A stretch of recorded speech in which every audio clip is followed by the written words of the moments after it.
할렐루야. 우리 주님의 놀라운 평화가 각 가정에서 온라인 예배를 드리시는 교우 여러분들의 심령과 가정과 일터 위에 흘러 넘치시기를 축복드립니다. 벌써 한 20여 년 전입니다. 인도네시아에 있는 작은 섬 시골 마을을 제가 방문할 일이 있었습니다. 전통 가옥을 개조한 허름한 여인숙 같은 곳에서 묵었는데, 그 여인숙의 여주인이 아침이 되면 방방마다 손바닥만한 풀잎을 놓고는 그 방문 앞에 말이죠, 그 위에다 한국의 밥 같은 그 음식을 또 정성껏 주먹밥처럼 이렇게 만들어서 올려놓고는 그 방마다 합장을 하고는 정성스럽게 기도를 하는 것입니다. 그런 기도를 매일 새벽 방마다 잠시 동안 서서는 그 손님 방인데 그렇게 기도를 하는 것을 보았습니다. 아마도 토속신에게 그날의 안녕을 기원하는 그런 기도일 텐데요, 우리로 치자면 새벽 기도 같은 것이겠죠. 아무튼 얼마나 참 진지하고 경건한 모습으로 기도를 하는지, 하마터면 저도 합장을 같이 하고 기도를 할 뻔했습니다. 모든 사람들은 기도를 합니다. 전 세계 14%의 사람들만이 자신을 무교라고 인정하니, 나머지 86%의 사람들은 그 누군가에게, 그 자신들의 신들에게 다 기도를 한다는 이야기가 아니겠습니까? 서구의 무신론자라고 스스로 여기는 이들 중에 최근에는 뉴에이지의 영향을 받아서 명상을 통해 우주의 기운을 힘입고자 하는 그런 이들도 많이 있습니다. 넓게 보자면 그 명상도 기도나 마찬가지가 아닌가 하는 생각이 들고요, 전혀 자신은 기도하지 않는다 하는 사람들도 인생의 위급한 순간이 오면 그 어딘가에 있을지 모르는 신께 호소를 하기 마련입니다. 저도 교회에 다니지 않는 여러 친구들에게 답답하면, 야, 목사인 네가 날 좀 위해 기도 좀 해다오 하는 그런 부탁을 듣곤 했던 기억이 납니다. 아무튼 이렇게 인류의 대부분이 기도 혹은 기도 비슷한 것을 한다고 한다면, 문제는 그들의 기도가 다 신에게 가 닿는 것일까 하는 것입니다. 과연 참 신께서 그들의 모든 기도를 다 들으시겠느냐 하는 것이지요. 만약에 그들이 참신이 아닌 엉뚱한 존재에게 기도한다면 그들의 기도가 헛수고가 되겠죠. 또 참신에게 기도했다 할지라도 그들이 바르게 기도하지 않았다면 그 또한 헛수고가 되지 않을까 합니다. 흔히 기도의 정성이 참 중요하다 생각을 하는데, 그래서 정성껏 기도하면 어떻게든 그 기도가 이루어지지 않겠는가 그렇게 생각을 합니다만, 기도에서 정성보다 더 중요한 것이 바른 방향이라고 말씀드릴 수 있습니다. 여러분이 셀폰을 여는 것만 해도 한번 생각을 해 보십시오. 아무리 정성껏 눌러도 제대로 된 비밀번호를 누르지 않으면 헛일이지요. 정확한 번호가 필요한 것이죠. 현관문에 오토락이 있어서 열어야 한다고 치면, 여러분이 정성을 다해 눌러도 잘못된 번호를 누르면 문은 열리지 않는 법입니다. 셀폰 하나를 여는데도, 현관문 하나를 여는데도 바른 번호가 중요하다면 하늘 문을 열고자 하는 기도에서 어찌 바른 기도가 중요하지 않겠습니까? 정성보다 더 중요한 것이 바른 기도입니다. 정성만으로 충분하다면 지난주에 우리가 살펴보았던 그 이방인들의 기도만큼 정성이 들어있는 기도가 어디 있습니까? 아침부터 저녁까지 온 힘을 다해 부르짖고 미친 듯이 소리치고 나중에는 춤을 추고 그래도 안 되니 칼로 자신의 몸을 자해하기까지 간절히 그들은 기도했으니 정성만이 중요하다면 그들의 기도야말로 참 신께서 들으셔야 하는 기도, 그것이 아니고 무엇이겠습니까? 그러나 예수님은 우리가 지난주에 살펴본 오늘 본문의 안문맥에 등장하는 그 말씀에서 그런 기도를, 이방인들의 기도를 드리지 말라고 가르치지 않으셨던가요? 왜 그렇습니까? 정성보다 더 중요한 것이 바른 것이기 때문입니다.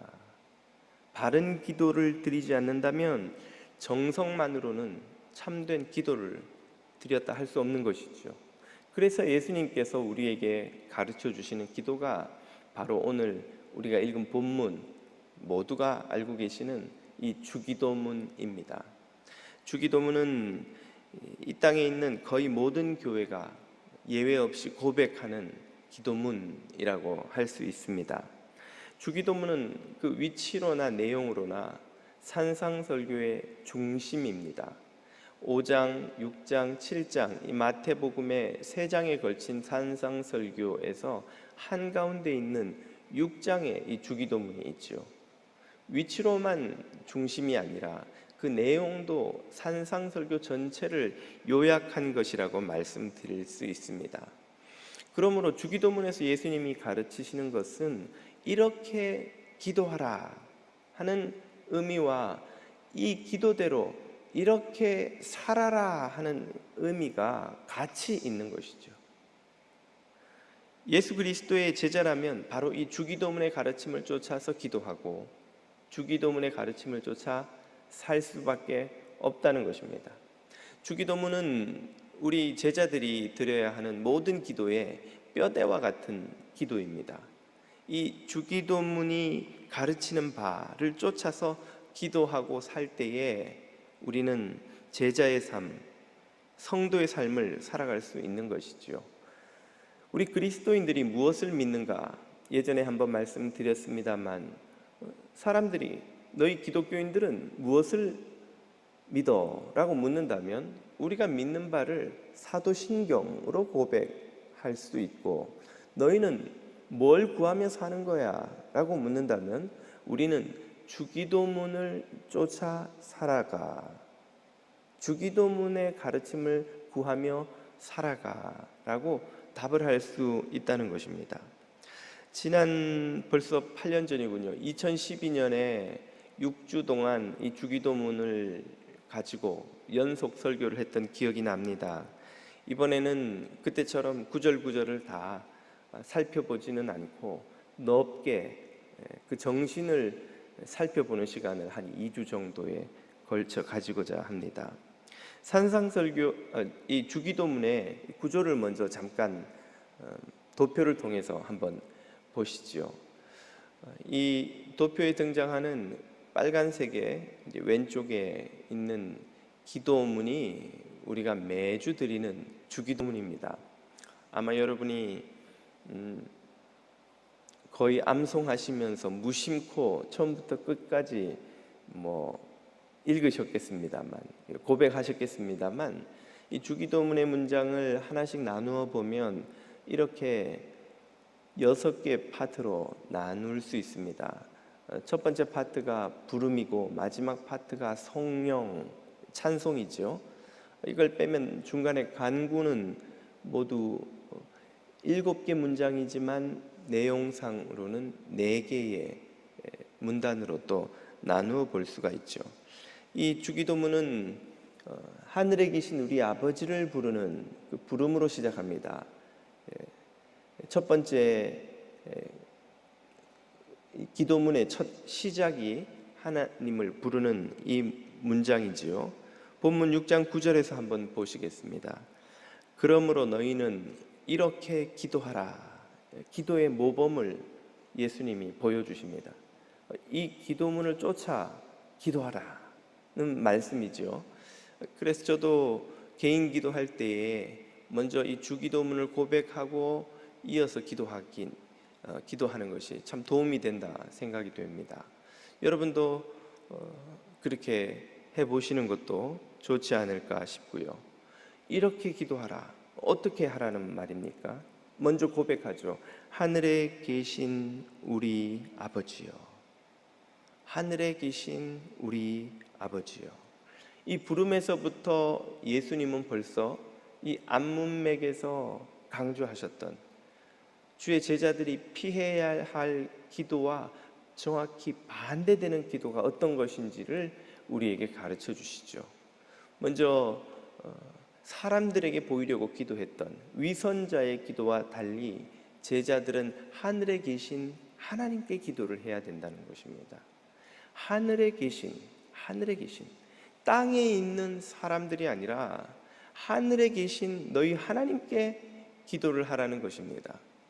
또한 선하신 하나님에 대한 믿음이 없는 이방인들과 달리 너희는 그 하나님이 너희들의 삶에 지극히 큰 관심과 사랑을 가지신 긍휼하시고 선하신 아버지이심을 믿으며 기도하라는 것입니다. 너희의 기도는 이방인처럼 두렵고 힘들고 어렵고 가까이 가기 쉽지 않고 그분에게 응답을 얻어내기 어려운 그런 분이 아니라 바로 너희의 친밀하신 아버지에게 드리는 기도임을 깨달아야 한다는 말이죠. 당시 유대인들도 구약 성경에 등장하는 사상 때문에 하나님을 아버지로, 자신들을 하나님의 자녀로 여기는 그런 이해를 갖지 못한 것은 아니었습니다만 예수님이 가지고 계셨던 그런 친밀하신 아버지, 나의 아빠, 대리, 바로 내 아빠라는 그런 친밀한 관계의 하나님 아버지를 그 유대인들은 이해하지 못했습니다. 그러므로 예수님께서 하늘에 계신 우리 아버지라고 부르며 시작하는 이 기도를 가르치셨을 때 그들은 굉장한 놀라움을 느꼈을 터이고 어떤 이들은 거부감을 느꼈을지도 모릅니다. 요한복음 5장에 보면 그런 유대인들의 심리 상태가 잘 나옵니다. 예수께서 그들에게 이르시되 내 아버지께서 이제까지 일하시니 나도 일한다 하시매 유대인들이 이로 말미암아 더욱 예수를 죽이고자 하니 이는 안식일을 범할 뿐 아니라 하나님을 자기의 친아버지라 하여 자기를 하나님과 동등으로 삼으심이러라. 예수님께서 하나님을 자신의 친아버지로 여기고 부르고 하는 것을 유대인들은 무척 불쾌하게 여겼고 심지어 신성모독으로까지 생각했다는 것입니다. 왜 그렇습니까? 그들에게 하나님은 여전히 두려운 하나님이기 때문이지요. 여전히 가까이 가기 어려운 분이기 때문이지요.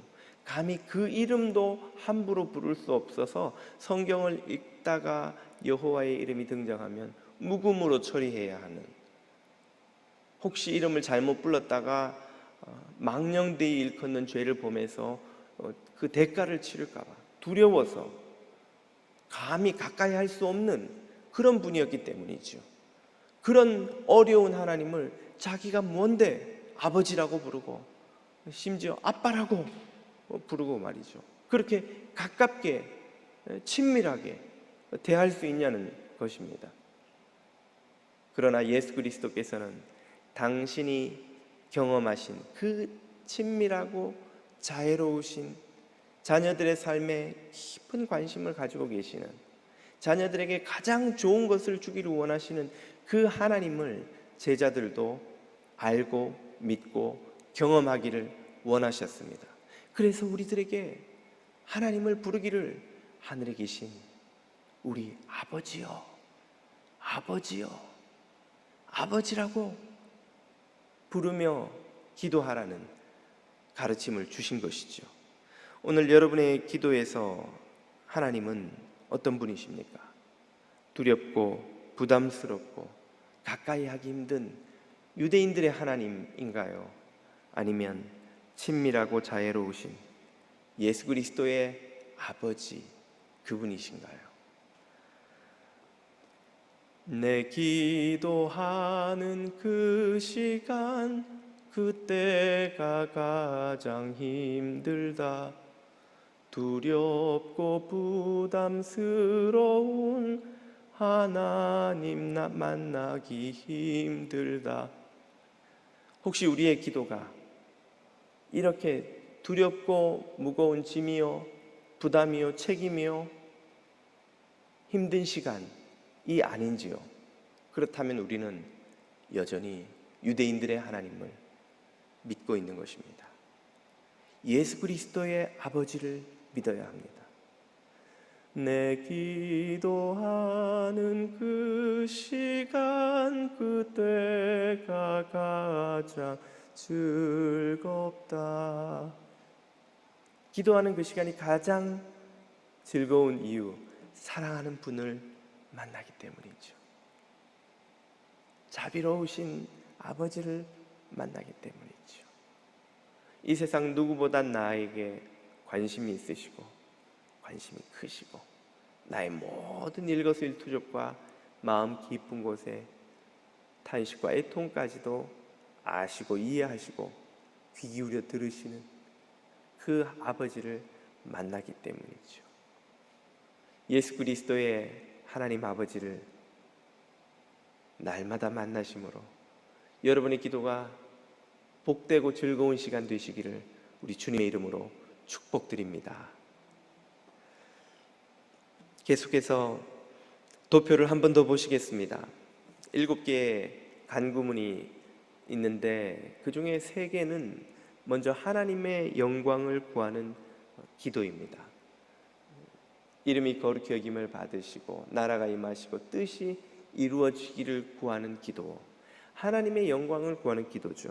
이어지는 4개의 기도는 우리의 필요를 구하는 기도입니다. 일용할 양식을 주시고 죄를 사하여 주시고 시험과 악에서 건져 주옵소서 하는 이 4개의 기도는 우리의 육의 필요와 영의 필요를 잘 묘사해 보여줍니다. 이런 기도문의 배열이 주는 교훈이 있습니다. 우리의 필요를 구하기에 앞서 먼저 무엇을 구하였습니까? 하나님의 영광을 구하였죠. 그 기도문의 내용을 보면 하나님의 나라를 구하는 것이라고 할 수 있습니다.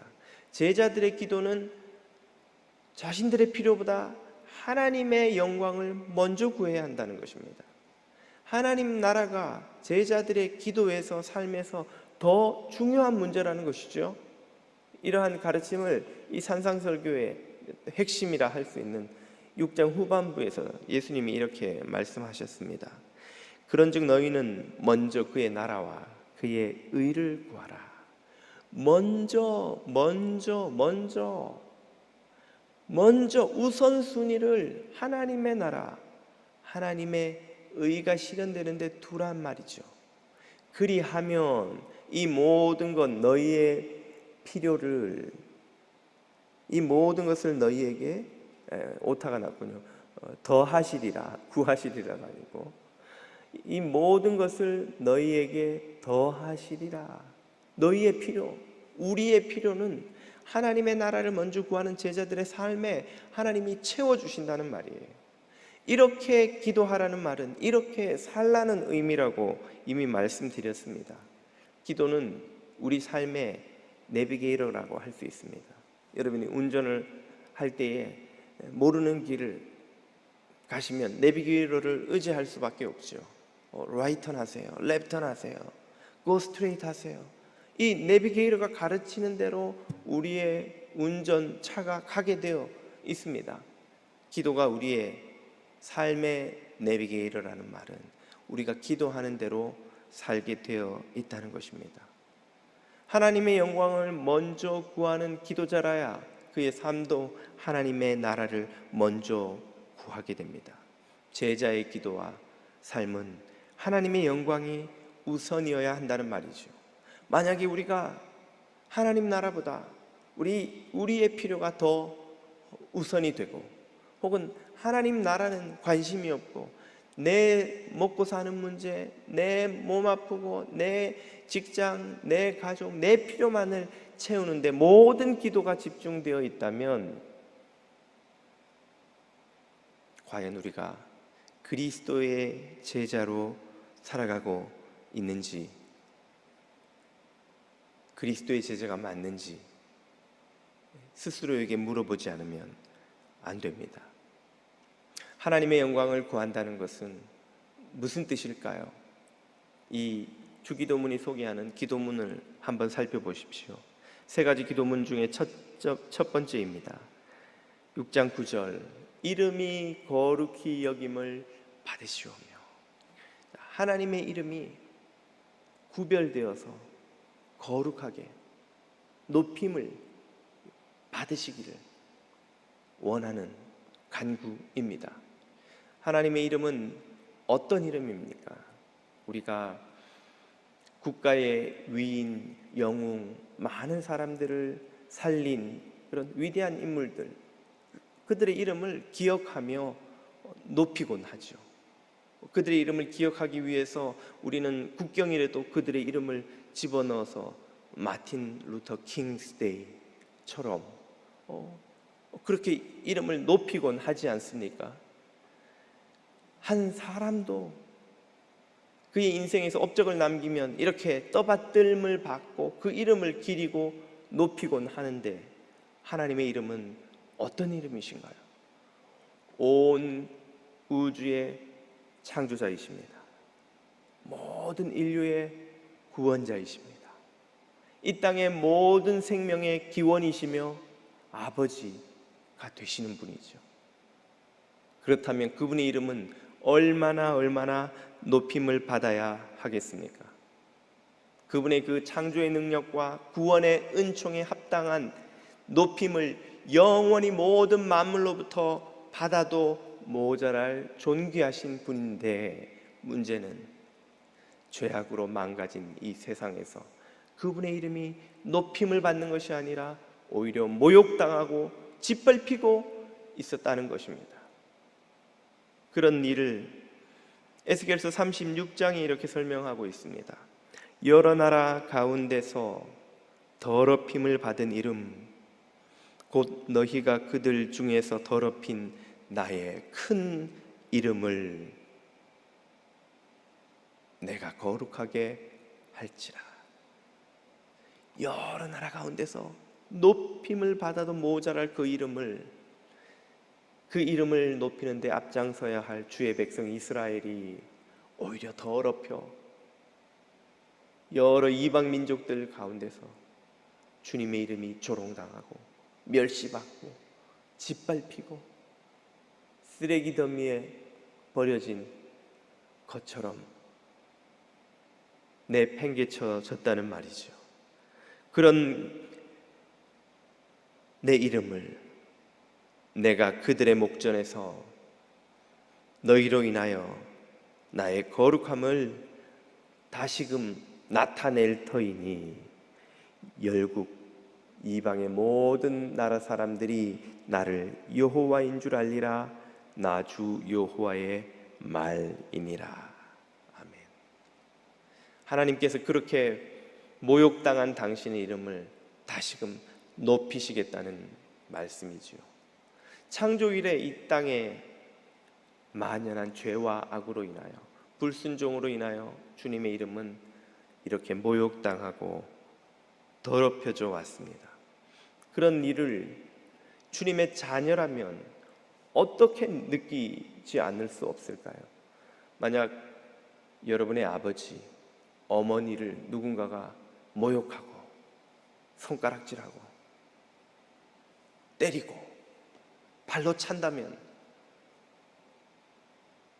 그걸 보고 있는 아들, 딸인 여러분이 팔짱을 끼고는 아이고 저런 왜 저러시나, 왜 우리 아버지를 발로 차지, 왜 우리 어머니한테 침을 뱉지, 아이고 아버지 어머니 아프시겠네, 그렇게 무덤덤하게 여러분이 그런 상황을 받아들이실 수 있을까요? 자녀라면 아마 속된 말로 눈이 뒤집어지겠죠. 제정신이 아니겠죠. 아니, 우리 아버지를, 어머니를 누가 욕을 하고, 누가 구박을 하고, 누가 모욕을 하고, 어떻게 내 앞에서 이런 짓을 하느냐고 아마 격분하고 참으실 수 없을 것입니다. 만약 우리 하나님의 이름이 모욕을 받고 그의 교회가 세상의 조롱거리가 되고 그분의 법이 무시당하고 폐기당하고 그분의 말씀과 진리가 내팽개쳐지는 것을 보면서 아무런 마음의 괴로움도 없이 무덤덤하다면, 조금의 마음의 고통도 없이 잠이 편안하게 잘 온다면, 우리가 하나님의 자녀인 것이 맞는 것일까요? 하나님 아버지가 그 이름이 모욕을 당하는 것이 아무런 고통이 없다면, 아무런 격분할 일이 아니라면 그분이 우리의 아버지가 맞는 것일까요? 성전이 장사치들의 시장 바닥이 되는 것을 보시고 예수 그리스도께서 분개하신 나머지 노끈으로 채찍을 만들어 탐욕스러운 장사꾼들을 쫓아내신 이유가 무엇입니까? 내 아버지의 집은 기도하는 집인데 너희가 강도의 구려를 만들었도다. 오늘 하나님의 말씀과 진리가 인류 역사상 그 어느 때보다 더 무시당하고 조롱당하고 있는 이때에 진리의 하나님, 구원의 하나님, 참 하나님을 믿고 의지하는 우리가 편안히 내 배가 부르기에 잠이 잘 온다면, 그래서 우리의 기도에 아무런 고통도 괴로움도 없다면 그것이 과연 그리스도의 제자의 길이 맞는 것일까요? 그리스도의 제자들은, 하나님의 자녀들은 이런 고통스러운 현실을 보며 애통하는 마음으로 이 땅에 짓밟힌 우리 주 아버지 하나님, 그 아버지의 이름이 다시금 거룩히 높임을 받게 되기를 구하지 않을 수 없는 것이죠. 두 번째 기도문이 10절에 나옵니다. 나라가 임하옵시며, 주님의 이름이 높임 받는 것에 이어 주님의 나라가 임하기를 기도합니다. 하나님의 나라는 어떤 곳입니까? 하나님의 법이 실현되는 곳이죠. 하나님의 사랑과 공의의 법이 실현될 때 그곳에 하나님의 통치가 임합니다. 그곳을 하나님의 나라라고 부르지요. 이 세상은 죄와 악으로 하나님의 법을 무시하고 폐기시켜 왔습니다. 마치 코로나 바이러스가 온 세상에 팬데믹으로 퍼진 것처럼 죄와 악의 바이러스가 온 세상에 퍼져서 하나님의 법을 폐기시키고 그 법으로 보호받아야 할 수많은 생명들을 고통 가운데로 몰아넣고 멸망 가운데로 끌고 가고 있습니다. 죄와 악과 착취와 억압과 폭력과 미움에 고통받게 만들고 있죠. 그들을 구원하는 길은 무엇입니까? 다시 하나님의 사랑과 공의의 법이 실천되는 것, 그것밖에는 없습니다. 하나님의 법은 이 땅에 있는 모든 생명들에게 울타리요, 보호막이요, 생명줄이요, 방패입니다.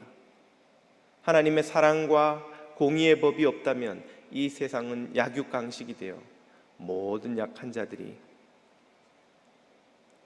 착취당하고 희생당하고 죄와 악의 노예가 와 영원히 멸망할 운명이 될 수밖에 없는 것이죠.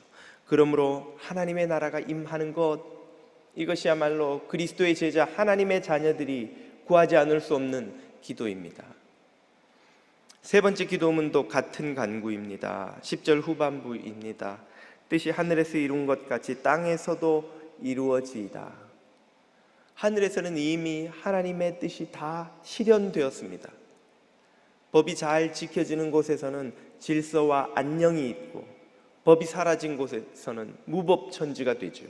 폭동이 일어나고 약탈이 일어나고 살인과 방화가 일어나도 아무도, 어떤 법도 그들을 지켜주지 못하고 어떤 경찰력도 그들을 보호해 주지 못하듯이, 하나님의 뜻이 이루어지는 곳에서는 하나님의 통치가 완성되었습니다. 하늘에서는 이미 하나님의 다스림이 완성되었습니다. 그러나 우리가 살아가는 이 땅에서는 아직도 그 하나님의 나라가 건설 중입니다. 아직도 하나님에게 반역하는 죄와 악과 불순종의 힘이 세상을 장악하고 있습니다. 이 땅에서조차도, 이 땅마저도 하나님의 다스림, 통치가 이루어지기를 구하는 것, 이것이 자녀들의 기도이지요. 하나님의 뜻은 무엇입니까? 다음에 이 말씀으로 요약됩니다. 디모데전서, 하나님은 모든 사람이 구원을 받으며 진리를 아는 데 이르기를 원하시느니라. 아멘. 하나님은 당신의 사랑의 법, 공의의 질서로 이 세상 모든 사람들을 지키시며 마침내 구원에 이르게 하신 은혜의 아버지이십니다. 이 세 가지 기도문은 모두 하나님의 영광, 하나님의 나라를 구하는 것입니다. 이것이 우리가 돈을 벌고 집을 사고 건강하고 나와 남편과 아내가, 자녀가 잘 되는 것보다도, 이 세상에서 성공하는 것보다도 더 중요하게 여겨져 이것을 먼저 기도하고 이것을 먼저 구하며 사는 이들, 그들이 그리스도의 제자입니다. 그들이 하나님의 자녀입니다.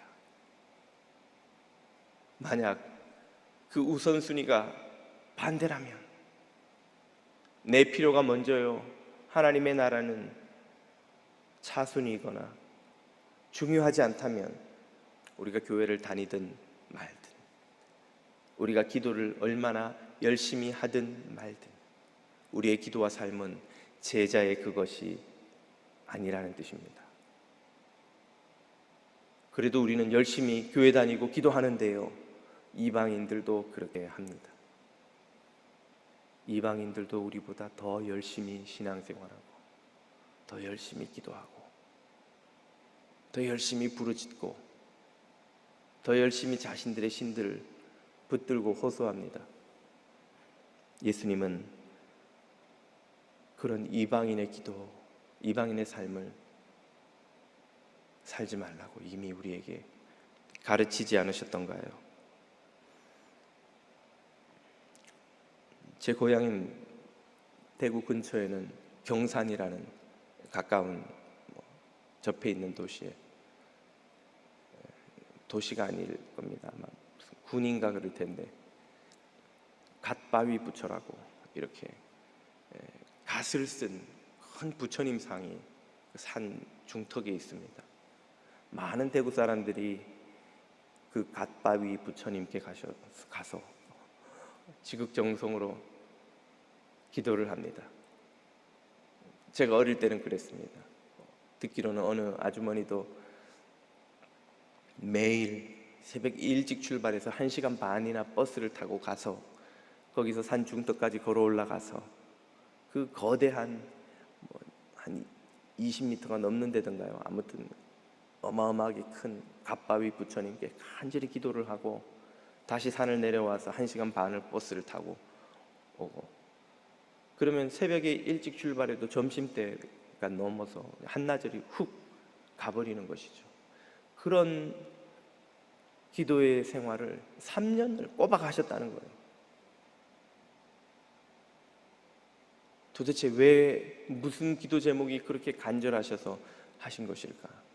3년이라는 숫자에서 여러분이 짐작하셨겠지만, 고등학생 아들이 1학년 때부터 3학년 때까지 좋은 대학에, 원하는 대학에 가게 만들려고 그 기도를 하셨다는 거예요.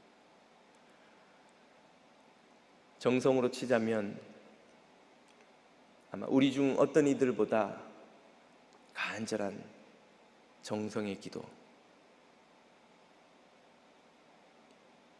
진지한 기도, 애절한 기도가 아니겠습니까? 그러나 그 아주머님의 기도는 무엇을 위한 기도입니까?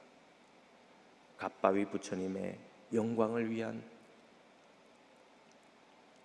갓바위 부처님의 법으로 이 세상이 구원을 받기 위한, 갓바위 부처님의 뜻이 이루어지기를 위한 기도가 아니라 내 자녀가 잘 되게 하기 위한, 우리 가정이 복을 받기 위한 기도가 아닙니까? 간절한 기도인 것은 틀림없으나 그리스도의 제자, 하나님의 자녀의 기도는 아닌 것이죠. 여러분의 기도는 누구의 기도입니까? 이방인의 기도입니까? 제자의 기도입니까? 여러분의 기도가 이방인의 기도가 아닌 예수 그리스도의 제자, 하나님의 자녀의 기도, 예수 그리스도를 닮는 그 기도 되기를 우리 주님의 이름으로 축복드립니다. 기도드리겠습니다.